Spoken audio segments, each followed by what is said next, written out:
You're alone in the dark, the air is too still, and then you hear your own name whispered from the trees. Deep woods don't just hide animals, they hide things that can mimic voices perfectly. A scream, a cry for help, the voice of someone you trust. Tonight, you'll follow Caleb into the Great Smoky Mountains, where something watched him from the tree line and called out using a voice he knew better than his own. But the forest isn't the only place where reality breaks. Abandoned buildings hold their own rules, and breaking them can cost you your sanity. Maya thought she could handle the Waverly Hills Sanatorium until she ignored the first rule, and the shadows started breathing right behind her. And after that, you'll ride shotgun with Ethan down a Nevada highway that never ends, a liminal road where the same hitchhiker appears again and again and again. 3 true horror stories pulled straight from the true Terraphiles, designed to crawl under your skin and stay there. If you hear something move behind you while you watch, don't pause, just listen. And remember, some voices should never be answered.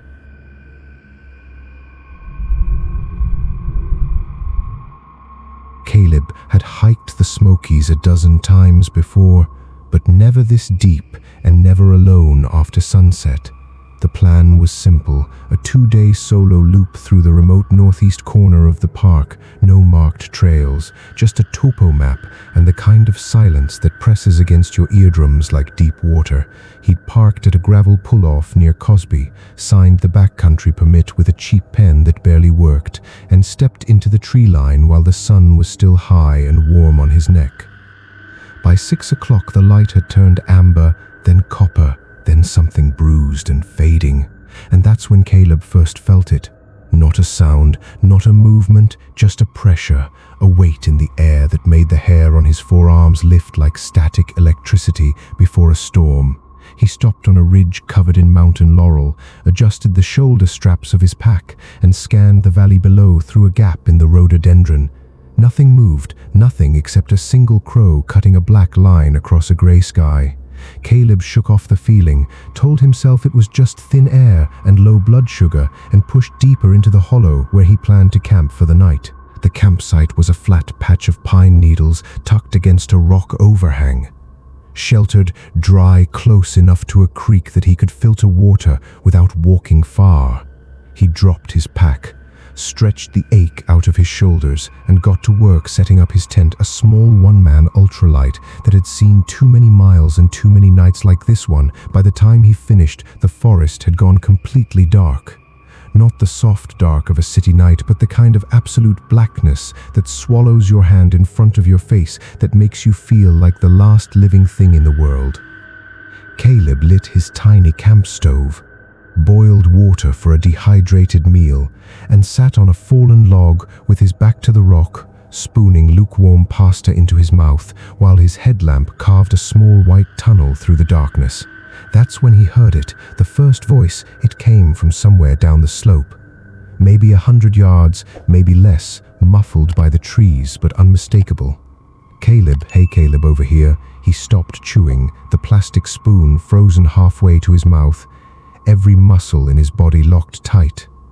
The voice sounded exactly like Sarah, his ex-girlfriend, the one who had broken up with him 6 months ago and moved to Oregon, the one who hadn't answered a single text since. She was not here, she could not be here.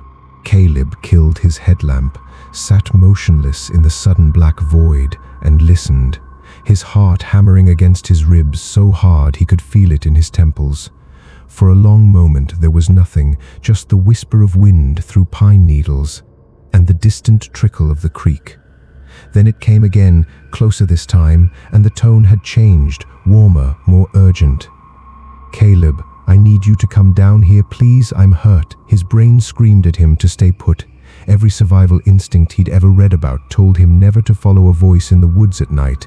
But another part of him, a deeper, more primal part, felt an almost unbearable pull to stand up and walk toward that sound. It was like the voice had hooks in his chest, tugging gently but persistently, and he had to physically grip the log beneath him to keep himself seated. Caleb did not answer. He barely even breathed, just pressed his back harder against the cold rock and waited. The voice called his name 12 more times over the next hour. sometimes with Sarah's cadence, sometimes with a strange flatness, as though something was practicing learning the shape of the words, getting better with each repetition. Around midnight, the voice stopped using Sarah's tone entirely and switched to a voice that made Caleb's stomach drop through the forest floor. It was his mother's voice. His mother who had died of cancer 4 years ago. His mother whose ashes he had scattered on a beach in North Carolina while seagulls screamed overhead. "Caleb, baby, why won't you come see me? I'm right here. I've missed you so much." He pressed his hands over his ears, but he could still feel the sound vibrating in his teeth, in his skull, a low-frequency hum that bypassed hearing entirely and spoke directly to some ancient, terrified part of his nervous system. Caleb didn't sleep that night, not for a single second. He sat against that rock with his knees pulled to his chest, a small folding knife open in one shaking hand, watching the blackness for any shape darker than the rest, any movement that didn't belong to the wind.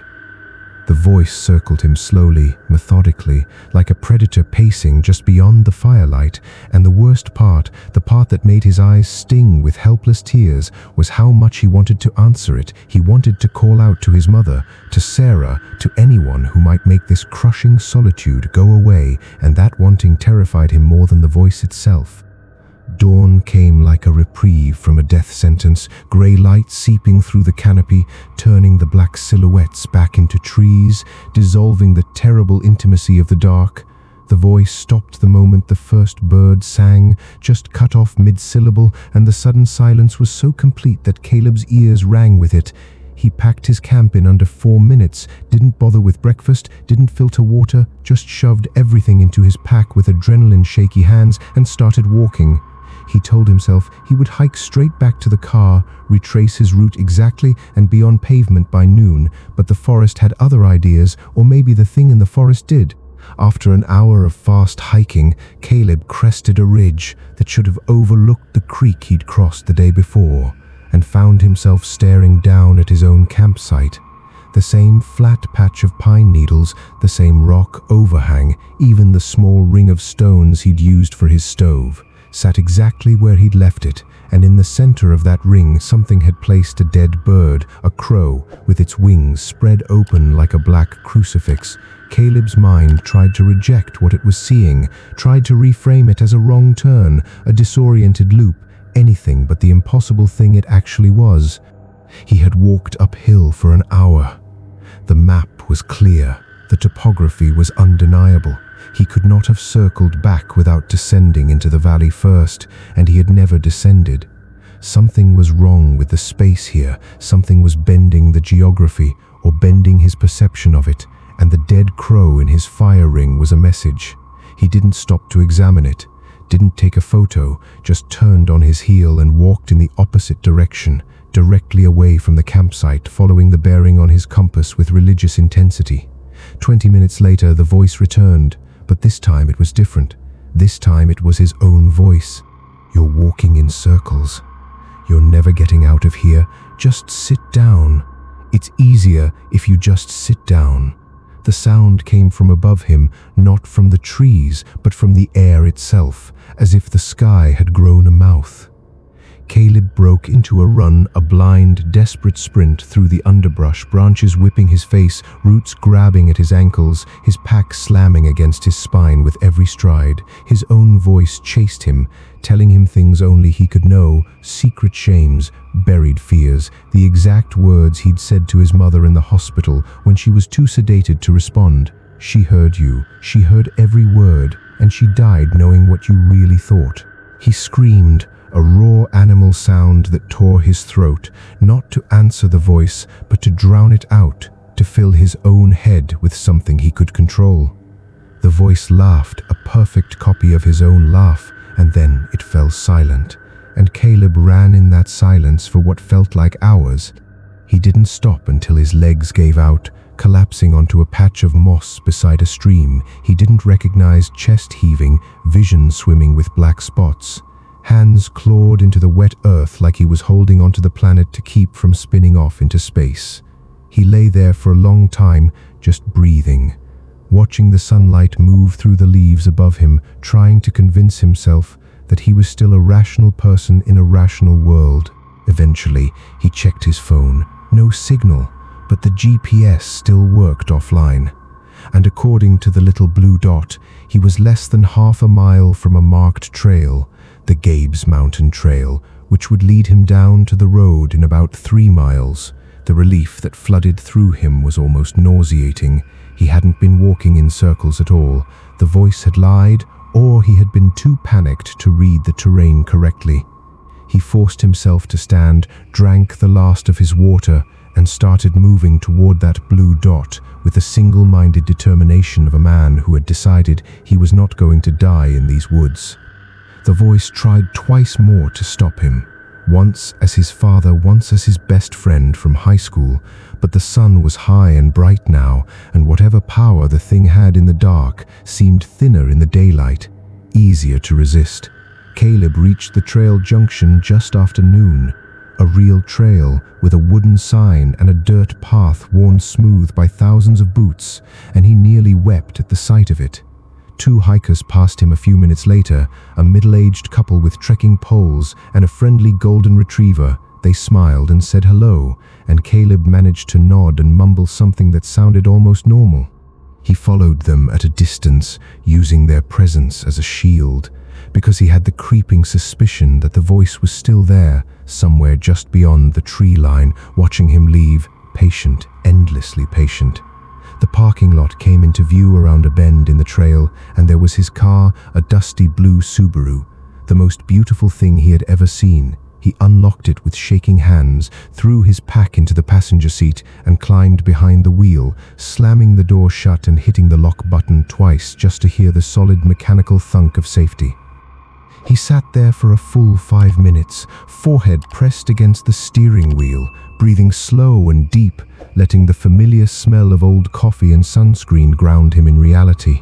He drove out of the park without looking back, windows up, radio on, some talk show host chattering about sports scores, and the normalcy of it felt like medicine. It wasn't until he stopped for gas an hour north of Knoxville that he noticed it, a small detail that made his blood run cold all over again. He pulled out his phone to text a friend to tell them he was okay, and saw that his voice memo app was open and a new recording had been saved, time-stamped it at 3:17 in the morning, right in the deepest part of the night. He didn't remember opening the app, didn't remember pressing record, but there it was, a single file, 43 seconds long. Caleb stood beside the gas pump, phone pressed to his ear, and listened to the recording with his heart in his throat. For the first 10 seconds there was nothing but static and the distant sound of wind, and then, barely audible, a whisper in his own voice so close to the microphone it sounded like lips brushing against the speaker. "You didn't really leave. You're still in the woods. You never left, and I'm still right behind you." Caleb spun around, scanning the gas station parking lot, the highway, the tree line just beyond the fence, but there was nothing there, just a crow sitting on a telephone wire, watching him with eyes that gleamed like wet black stones. He deleted the recording, then deleted it again from the recently deleted folder, then turned his phone off completely and drove the remaining 200 miles home without stopping once. He never went back to the Smokies, never went back to any deep woods alone, but some nights when he's lying in bed in the quiet dark, he hears his phone buzz on the nightstand, a single notification from an app he knows he deleted, and he doesn't look.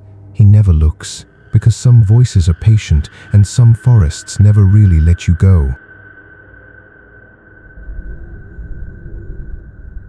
The first thing Maya noticed when she stepped through the broken door of Yorktown Memorial Hospital was the smell, old plaster and mold, the faint copper tang of something she didn't want to name, and underneath it all, the sharp chemical ghost of antiseptic that had soaked into these walls decades ago and never left. She pulled her flashlight from her jacket pocket, clicked it on, and swept the beam across the main corridor, peeling paint, a gurney tipped on its side, a wheelchair facing the wall as though it had been put in timeout. Behind her, Jay and Leo shuffled through the doorway, their own flashlights cutting nervous lines through the dust-filled air, and Maya felt a small surge of satisfaction that she was the calmest one here. She had been exploring abandoned buildings since she was 17. Hospitals, schools, once an entire underground missile silo in Kansas, and she had learned that most places were just empty, sad, not haunted, just forgotten. Yorktown was supposed to be different. She had read the forums, watched the grainy YouTube videos with titles like UN Explained Voices in Tuberculosis Ward, and she had come prepared for a show, not a supernatural one, just the kind of show old buildings put on when the wind hits them wrong. The main corridor stretched ahead like a throat, long and narrow, lined with doors that stood at various angles, some closed, some cracked open just wide enough to suggest movement on the other side. Maya led the group deeper, her boots crunching on broken glass and ceiling tiles that had collapsed years ago, past a nurse's station with a rotary phone still sitting on the desk, the receiver dangling off the hook like someone had dropped it mid-call. That was when Leo stopped walking. "Hey, check this out." His flashlight was fixed on the wall beside the nurse's station, and when Maya turned to look, she saw a piece of paper taped there, yellowed and curling at the edges, covered in handwriting that looked rushed and uneven. She stepped closer, read the words aloud under her breath, and felt the first tiny flicker of unease she'd experienced all night. Rules for Yorktown Memorial Hospital. 1. Do not look into any mirror for more than 3 seconds. 2. Do not whistle anywhere inside the building. 3. If a door is closed, leave it closed. If it is open, do not close it. 4. If you hear a child laughing, leave the floor immediately. 5. Do not answer any voice that calls your name. 6. If you enter the surgical theater, do not look at the observation gallery. 7. Do not stop moving on the 3rd floor, no matter what you hear. Maya snorted, a short dismissive sound that echoed down the empty hallway. Someone's idea of a joke. Scare the new explorers. Very original. Jay didn't look convinced. He was reading the list a second time, his lips moving silently, and Leo was already backing toward the entrance. "Maybe we should just follow them, just in case." Maya rolled her eyes, plucked the paper off the wall, wadded it into a ball, and tossed it into the shadows. "We didn't drive 3 hours to let a prank list tell us what to do. Come on." She turned and walked straight toward the nearest closed door, a heavy oak slab with a frosted glass window, and shoved it open without hesitation. The room beyond was a patient ward, rows of rusted bed frames stripped of mattresses, an IV stand still holding a glass bottle that had turned brown with age, and on the far wall a large mirror cracked diagonally from corner to corner. Maya stepped into the room, her flashlight reflecting off the fractured glass, and despite everything, she looked at herself in that mirror. Her own face stared back, pale, sharp shadows under her eyes from the flashlight angle, and she held her own gaze for 1 second, 2 seconds, 3 seconds, 4. She smirked at her reflection. See, nothing happened, just a dirty mirror in a dirty room, and she was about to turn away when her reflection blinked. Maya froze, every nerve in her body screaming while her brain scrambled to rationalize. It was a trick of the light, a shadow from a passing dust mote. It had to be, but she had felt her own eyes remain open.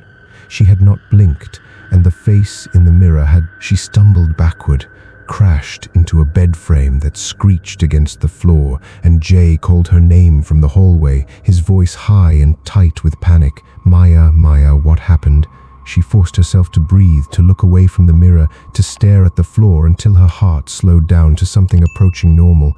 "Nothing, I'm fine, just tripped." She did not tell them about the mirror. She did not tell them that as she turned to leave the room, she caught a glimpse from the corner of her eye of her reflection still facing forward, still staring straight ahead, while her actual body moved toward the door. The group continued deeper into the hospital, Maya quieter now, her flashlight beam a little less steady. They passed a chapel with pews overturned and a cross hanging upside down above the altar. They found a cafeteria with a menu board still listing the daily special meatloaf and green beans. And they climbed a staircase to the second floor, the steps groaning under their weight like old men waking from a nap. The second floor was where the rules started to feel less like a joke and more like a warning. Maya led them past a row of closed doors, each one identical, each one shut tight, and she kept her hands at her sides as she walked, because something in the back of her mind whispered that opening one of those doors would be a very bad idea. Then she heard the laugh. It came from the end of the hallway, a child's laugh, high and bright and delighted, the sound of a little girl playing a game she really enjoyed.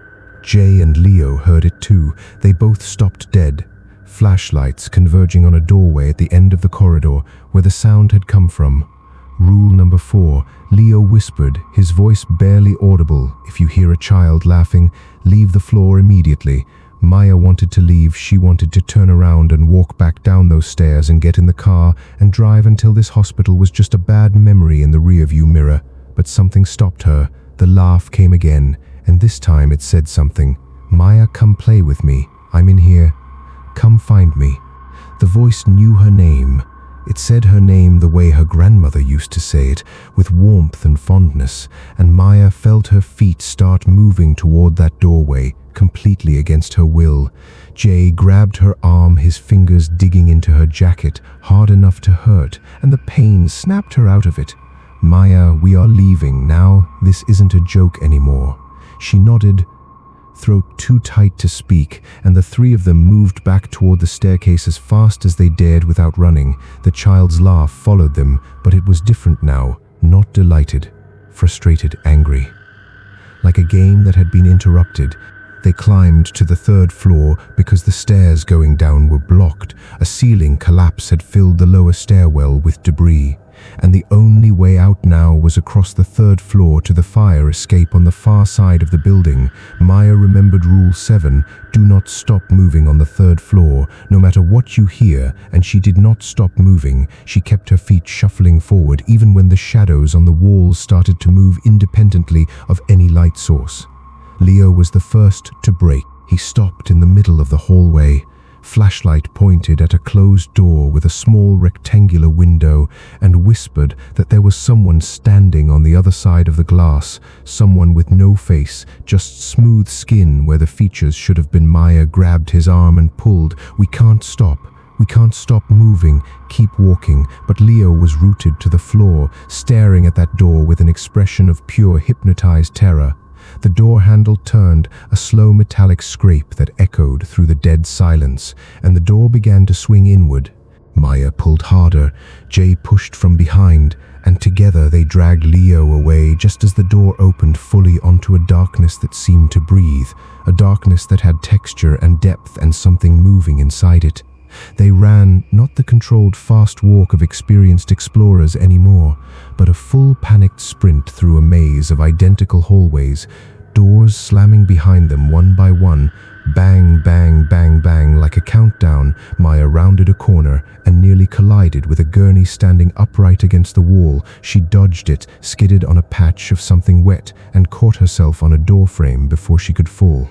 Her hand touched the wall, and the moment her palm made contact, she heard her name whispered directly into her ear, so close she felt warm breath on her skin. Maya, you broke the rules. You looked in the mirror. You didn't leave the floor. Now you belong here with us. She screamed, spun around, and saw nothing, absolutely nothing, just the empty hallway and Leo and Jay catching up behind her, their faces white masks of fear in the flashlight glow. They reached the fire escape without any more doors opening, without any more voices. The silence was almost worse, a thick, expectant silence like the building was holding its breath. Maya shoved the rusted door open with her shoulder, and the night air hit her face like a blessing. Cool and clean and free of that hospital smell, they climbed down the metal stairs 2 at a time, landed on the overgrown grass behind the building, and didn't stop moving until they were back at the car, doors locked, engine running, headlights carving a path through the darkness toward the main road. Maya drove, her hands shaking on the steering wheel, and for the first 10 minutes nobody spoke. Nobody even turned on the radio. They just breathed and watched the hospital shrink in the rearview mirror until it was just a dark smudge against the Texas sky. They dropped Leo off at his apartment first. He didn't say goodbye, just got out and walked inside without looking back. And Maya knew she would never see him again. Not because anything bad would happen to him, but because he would never agree to be in the same room as someone who reminded him of tonight. Jay stayed in the car until they reached his house. He told her to be careful driving home, told her to text when she got there. And then he paused with the passenger door half open. Maya, when you looked in that mirror, what did you see? She opened her mouth to lie, to say she saw nothing, but what came out instead was the truth. I saw myself blink, except I didn't blink, and when I walked away, my reflection didn't follow. Jay stared at her for a long moment. Then he nodded, closed the door, and walked inside. Maya drove home alone, the streets empty. The streetlights throwing pools of orange across the asphalt, and she tried to convince herself that what happened in Yorktown was just group hysteria, mass panic, a chain reaction of fear that fed on itself. But when she finally parked in her driveway and killed the engine, she glanced at her reflection in the rearview mirror, and her reflection was smiling. Maya was not smiling. She was exhausted, drained. Her face slack with the particular emptiness that follows pure adrenaline, but the face in the mirror was grinning at her, a wide, knowing grin that stretched just slightly too far at the corners. She scrambled out of the car, fumbled her keys at the front door, locked herself inside, and turned on every light in the house, kitchen, living room, bathroom, bedroom, all of them blazing at full brightness. She didn't sleep. She sat on her couch with her back to the wall and her eyes on the dark rectangle of the television screen, because the TV was off and the screen was reflective, and she didn't want to see what might be standing behind her around 4 in the morning. The rules came back to her, all 7 of them, and she realized with a slow, creeping horror that she had broken every single one except number 5. She had not answered any voice that called her name. But as she sat there in the bright artificial safety of her living room, her phone buzzed, a text from an unknown number, and the message was just 2 words: "Answer me." The phone buzzed again and again and again. "Answer me, answer me, answer me." And Maya watched the screen with tears streaming down her face, her thumb hovering over the reply button, because every cell in her body wanted to type something, anything, just to make it stop. She turned the phone off instead, wrapped it in a dish towel, and buried it at the bottom of her laundry hamper. She lasted 3 days, 3 days of jumping at shadows, of catching movement in the corner of her vision that vanished when she turned her head, of waking up at 3:17 every morning with the absolute certainty that there was someone standing at the foot of her bed. On the 4th day, she went back to Yorktown alone because she had come to understand that the hospital had never really let her leave, and she needed to know what it wanted. She walked through the same broken door, past the same overturned gurney, and she found the piece of paper she had wadded up and thrown away, now smoothed flat on the nurse's station desk with an 8th rule added to the bottom in handwriting that matched her own. 8. If you break the rules and leave, you will bring something with you. To make it stop, you must return and give it what it wants. It wants a voice. It wants your voice. It wants you to answer.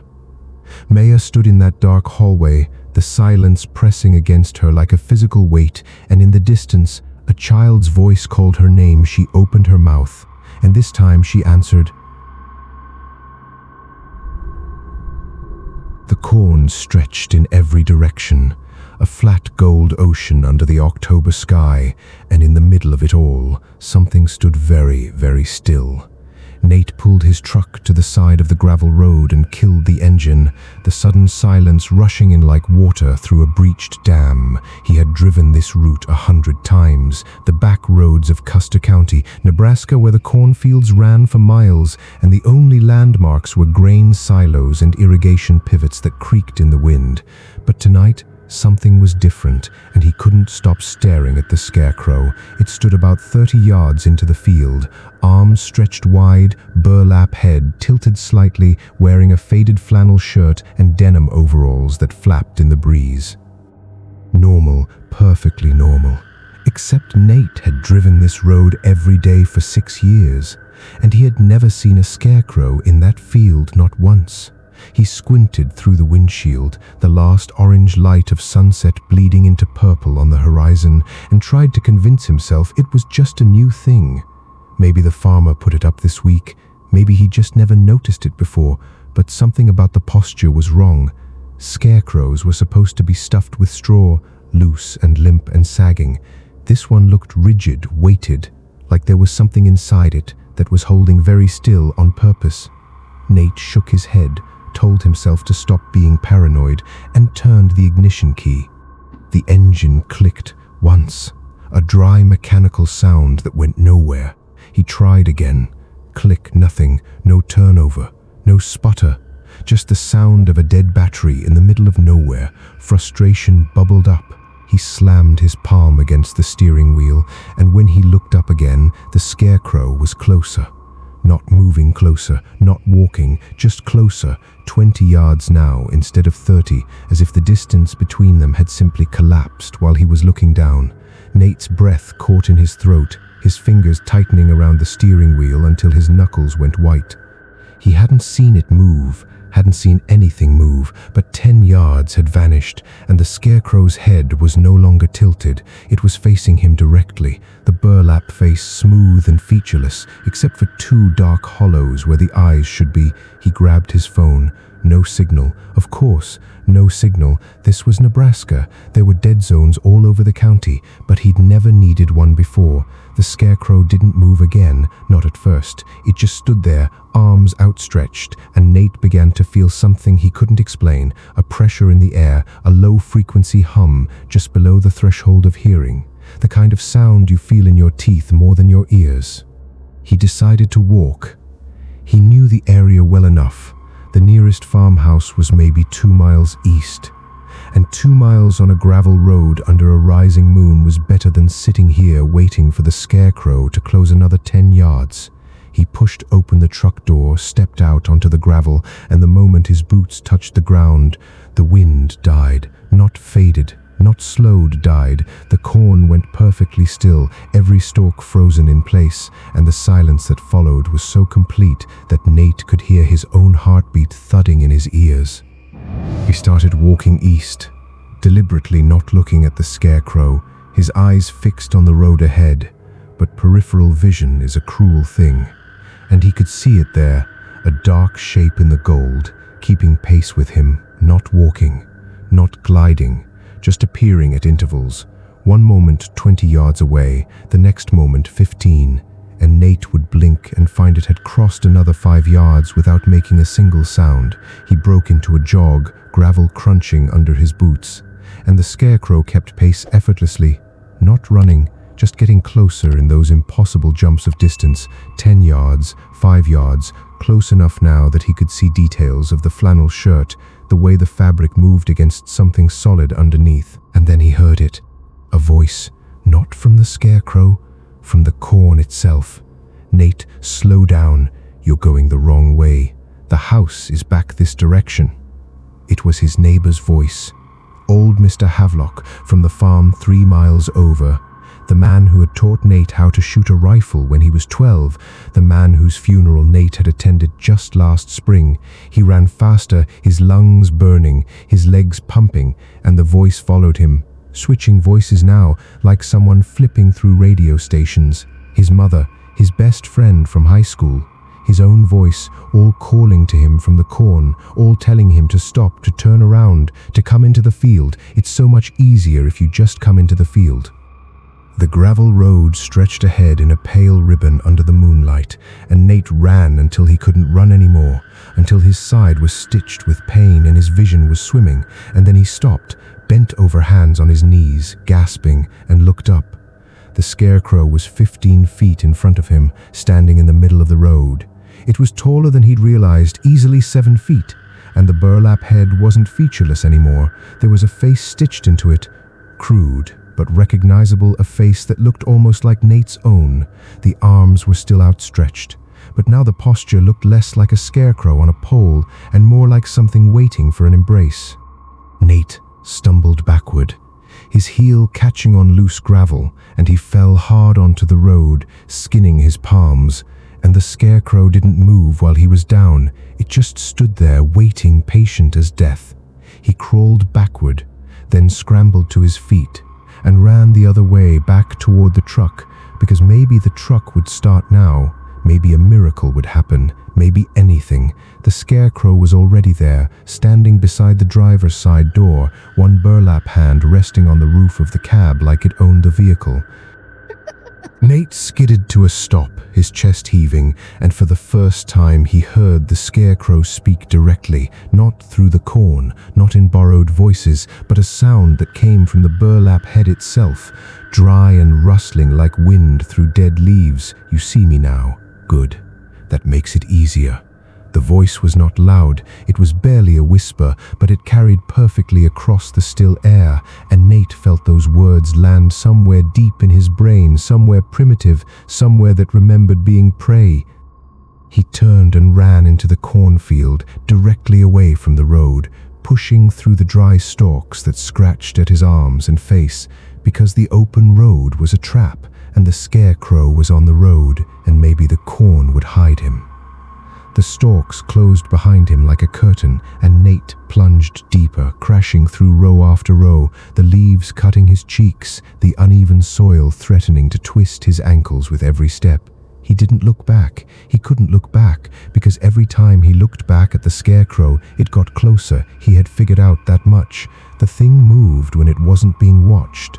And maybe, just maybe, if he kept his eyes forward, it wouldn't follow. He ran until the rows of corn opened up into a small clearing, a circle of flattened stalks about 20 feet across, and in the center of that circle, standing in a ring like a jury, were 7 more scarecrows, all identical, all wearing flannel shirts and denim overalls, all with burlap faces that were slowly, one by one, turning toward him. Nate froze, his feet rooted to the dirt, and the scarecrows did not approach, they just stood there, 8 of them now, forming a loose perimeter around the clearing, and in the exact center, directly under the moon, was a wooden post driven into the earth, with nothing tied to it, empty, waiting. He understood then, not in words, but in a cold wash of dread that flooded through his entire body. The post was waiting for a scarecrow, and the scarecrow that had followed him, the first one, was not trying to hurt him, it was trying to recruit him, to replace the empty frame with something new. The first scarecrow emerged from the corn behind him, stepping into the clearing with a gait that was almost human, almost, but the joints bent slightly wrong, and the feet didn't seem to touch the ground so much as hover just above the flattened stalks. It walked past Nate, not touching him, not even looking at him, and stopped beside the empty post. Then it turned, and the burlap face shifted, the crude stitching rearranged itself, and suddenly Nate was looking at his own face, a perfect replica in burlap and straw, down to the scar above his left eyebrow from a bicycle accident when he was 9. "You've been marked, you saw us, and now we see you, and we've been waiting for someone new for a very long time." Nate shook his head, backing away, but the other scarecrows had closed the circle, their outstretched arms forming a fence of flannel and straw. "You don't have to be afraid. The straw doesn't hurt. It's warm inside, and you'll never be alone again. You'll stand in the field and watch the seasons turn, and the birds will land on your arms, and the moon will keep you company every night." The voice was soothing now, hypnotic, and Nate felt a dangerous calm spreading through his chest, a seductive whisper that told him it really wouldn't be so bad. No more bills, no more loneliness, no more driving empty roads at sunset with no one to come home to. He shook his head again, harder, forcing himself to remember who he was. He had a dog at home, a border collie named Scout who needed to be fed in the morning. He had a sister in Omaha who was expecting a baby next month. He had reasons to stay human. He bolted.